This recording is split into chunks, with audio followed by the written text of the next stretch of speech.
Praise the Lord. Today promise. యెషయా గ్రంథం 58వ అధ్యాయం 14వ వచనం.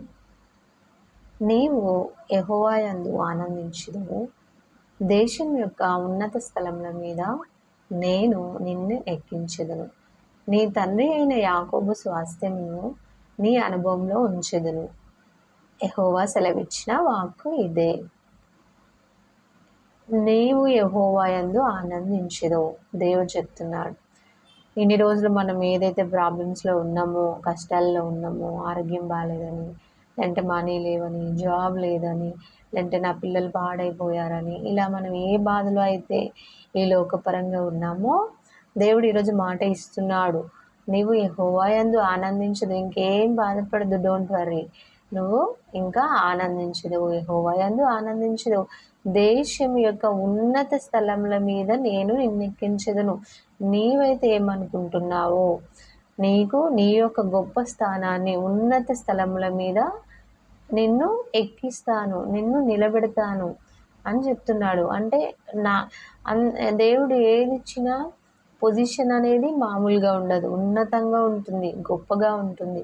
సో ఉన్నతమైన స్థలముల మీద, హైయెస్ట్ ప్లేసెస్ మీద మనల్ని ఉంచుతా అంటున్నాడు. నీ తండ్రి అయిన యాకోబు స్వాస్థ్యమును నీ అనుభవంలో ఉంచెదను. ఏంది యాకోబు స్వాస్థ్యం అంటే? యాకోబు పేరు మీదనే ఒక కంట్రీనే ఉంది, ఇజ్రాయెల్ కంట్రీ అని. ఈరోజు ఇజ్రాయెల్ కంట్రీ ఎంత స్ట్రాంగెస్టో మనం చూస్తున్నాం.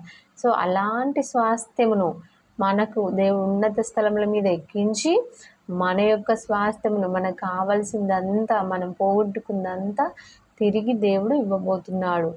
యెహోవా సెలవిచ్చిన వాక్కు ఇదే. అంటే ఇంకా దేవుడు ఇచ్చిన మాట తప్పక నెరవేరుస్తాడు. ఇంకా దేవుడే ఇచ్చిండంటే ఇది తప్పక జరుగుతుందని మనం అనుకోవాలి, నమ్మాలి. సో అంటే దేవుడు మనల్ని ఈ రోజు నుంచి ఏం చెప్తున్నాడు? నువ్వు ఆనందించి, యెహోవా యందు ఆనందించు, నిన్ను ఉన్నత స్థలముల మీద నేను నిలబెడతాను, ఎక్కిస్తాను. నీ తండ్రి అయిన యాకోబు స్వాస్థ్యమును నీకు రావాల్సిందంతా తిరిగి నేను ఇస్తాను, నీ కష్టమే వృధా కాదు అని దేవుడు ఈరోజు మాట ఇస్తున్నాడు. సో ఈ వాగ్దానము నెరవేర్చబడును గాక. ఆమేన్.